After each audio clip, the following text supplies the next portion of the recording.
And now the topic number 4, reason of dispute in Sri Lanka. Why dispute started between the two major communities, Sinhala and Tamil communities in Sri Lanka.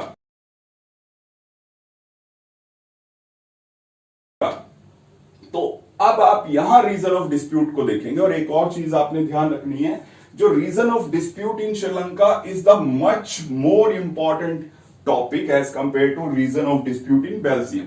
ठीक है, उस Belgium के लिए तो आपको 2 lines दी हुई हैं जिसमें आपने रीजन ऑफ डिस्प्यूट बताना है। मैंने आपको 3 पॉइंट्स यहां दे दिए, इन तीनों पॉइंट्स में आप इन डिस्प्यूट्स को डिस्क्राइब करेंगे।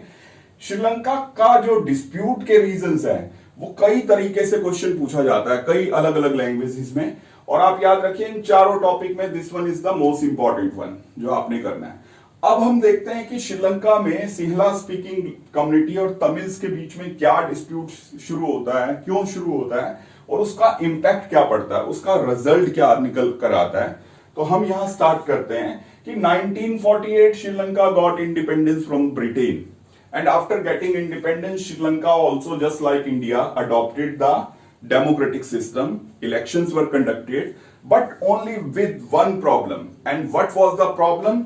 The problem was that the Sinhala speaking people, who were 74%, 3/4 of the population, wanted to dominate the entire country on the basis of their majority. They wanted to dominate the Tamil speaking community also. So when the elections were conducted, Sinhala speaking people, they came in power. Most of the positions were, or most of the elections were dominated by Sinhala speaking people. Now this Sinhala government adopted a policy which is known as majoritarianism policy, majoritarian policy.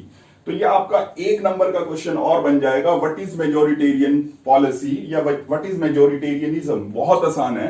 Majoritarianism derived from the word majority, और इसका मतलब है कि जो majority जैसा चाहती है अगर वो वैसा ही रूल कर रही है तो this is the majoritarianism policy. So the policy in which the majority community wants to rule the country whichever way it wants by ignoring the interest of the minority, then it is called majoritarianism policy. So this policy was known as majoritarianism policy, and due to this majoritarianism policy there were disputes between the two communities. अब हम देखते हैं जिस majoritarianism policy की हम बात कर रहे हैं उसमें कौन कौन से पॉइंट्स है, क्या क्या स्टेप्स लिए गए सिंहला कम्युनिटी की मेजॉरिटी को, उनके डोमिनेंस को इंश्योर करने के लिए। तो पहला स्टेप लिया गया 1956 में।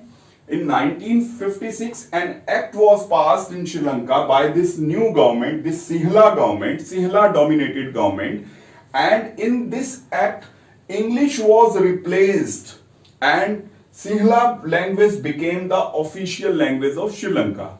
दोबारा सुनिए, 1956 में नई गवर्नमेंट जो है एक एक्ट पास करती है और उसमें वो क्या कहती है कि जो इंग्लिश अब तक ऑफिशियल लैंग्वेज थी ब्रिटिशर्स के टाइम पीरियड में वो अब खत्म होने जा रही है और उसकी जगह ऑफिशियल लैंग्वेज कौन सी बनेगी? Official language would be Sinhala language. Clear? अब उन्होंने ये नहीं किया कि ऑफिशियल लैंग्वेज सिंहला के साथ साथ तमिल भी बना दे। ये सेम प्रोसेस आपको इंडिया में भी देखने को मिलेगा और आपके अगले ही चैप्टर में, क्योंकि जब इंडिया भी फ्री हुआ उसी टाइम पीरियड में तो हिंदी जो इंडियन गवर्नमेंट थी it wanted to make Hindi as the official और the mother tongue of the country, and it was strongly opposed by the south Indian people. उन्होंने कहा कि हम हिंदी ना तो समझते हैं ना बोलते हैं और ना हम बोलना चाहते हैं, तो हम हिंदी को देश की ऑफिशियल लैंग्वेज नहीं बनने देंगे। और हमारी गवर्नमेंट ने फिर उस चीज को एक्सेप्ट किया, इंडियन गवर्नमेंट ने, और उन्होंने इस बात को एक्सेप्ट किया कि किसी भी कंट्री में इतनी डाइवर्सिटीज होती हैं कि उन्हें सबका ध्यान रखना है। तो इसलिए उन्होंने हिंदी के साथ साथ फिर 21 other scheduled language, official languages को अडॉप्ट कर लिया। तो now we have 22 scheduled languages. लेकिन श्रीलंका में क्या किया गया? The Sinhala government replace the English language with only Sinhala language. Clear? And they did not give the weightage to the another language, that was Tamil language. And this is your point number 2. The Tamil speaking people, what they wanted? They wanted Tamil also the official language along with the Sinhala language. और उनकी क्या demand थी कि जिन area में हम majority में हैं, कम से कम उन एरियाज के लिए तो तमिल लैंग्वेज को ऑफिशियल लैंग्वेज का दर्जा दीजिए सिंहला के साथ साथ, कि जो लोग सिंहला बोलना चाहते हैं, सिंहला समझ रहे हैं, वो उसमें काम करें, और जो तमिल डोमिनेटिंग एरिया में तमिल लोग ज्यादा रहते हैं जो सिंहला नहीं जानते, तो वहां पे तमिल लैंग्वेज को भी ऑफिशियल लैंग्वेज बनाया जाए. But this demand was rejected by the Sinhala leaders. So this is your second point. Third point has been given in your book, that is the preferential policy. अब इस प्रेफरेंशियल पॉलिसी का मतलब हो गया preference देना. तो नई सिंहला गवर्नमेंट ने क्या किया कि in all the government jobs and university positions in educational institutes, the first preference will be given to the Sinhala speaking community people. Clear?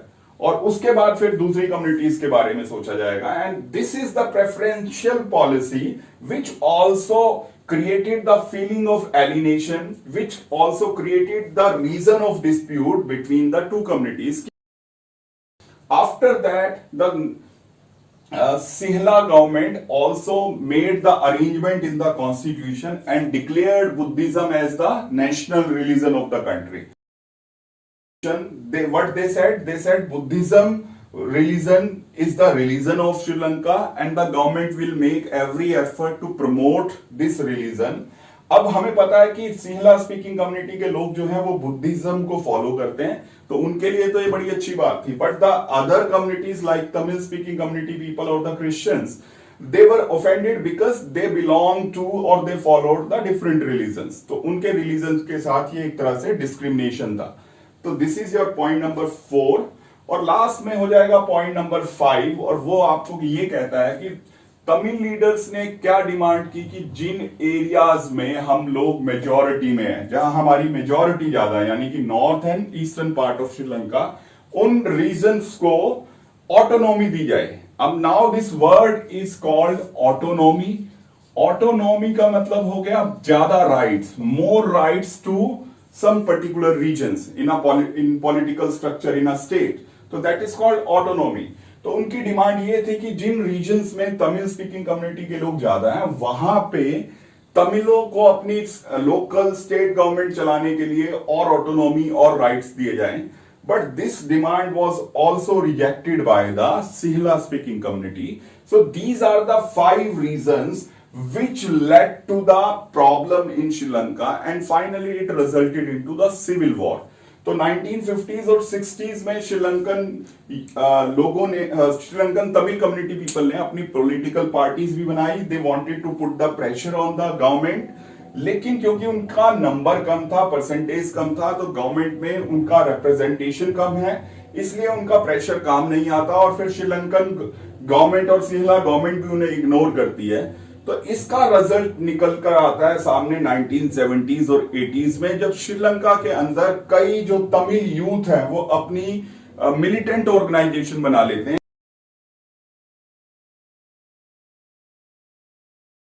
अपने जो टेररिस्ट ऑर्गेनाइजेशंस हैं वो बना लेते हैं, और इस तरीके से डिस्प्यूट स्टार्ट हो जाता है दोनों कम्युनिटीज के बीच में, और फिर सिचुएशन इतनी खराब हो जाती है कि it turned out into civil war. अब सिविल वॉर का भी एक डिफाइन है मेजोरिटेरियनिज्म पॉलिसी की तरह. Civil war is a situation in which there is a violent struggle going on between the communities, and this violence increases so much that it looks like a war. It looks like that a war is going on in the country. So जो श्रीलंका है उसके ऊपर क्या impact पड़ेगा, ये आपका तीसरा question बन जाता है. और कई बार ये पूछते हैं कि रीजन ऑफ डिस्प्यूट बताइए और इंपैक्ट बताइए श्रीलंका के अंदर मेजोरिटेरियनिज्म पॉलिसी का.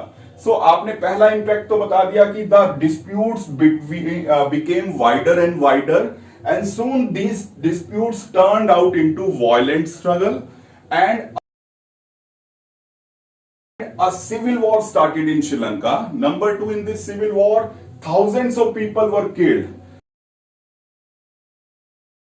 तीसरा आप बताएंगे कि because of these violence, many of people had to leave their country and they had to lead a life of refugees in other countries due to this violence or due to this civil war. और फिर it also economically had a deep impact on Sri Lanka.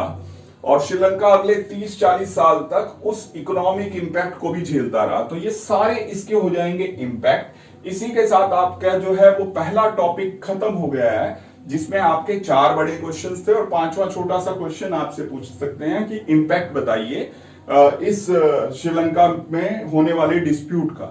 अब एक topic है वो हम बाद में discuss करते हैं या अपने नेक्स्ट वीडियो में डिस्कस करते हैं। I hope you understood all these topics. Thank you for watching.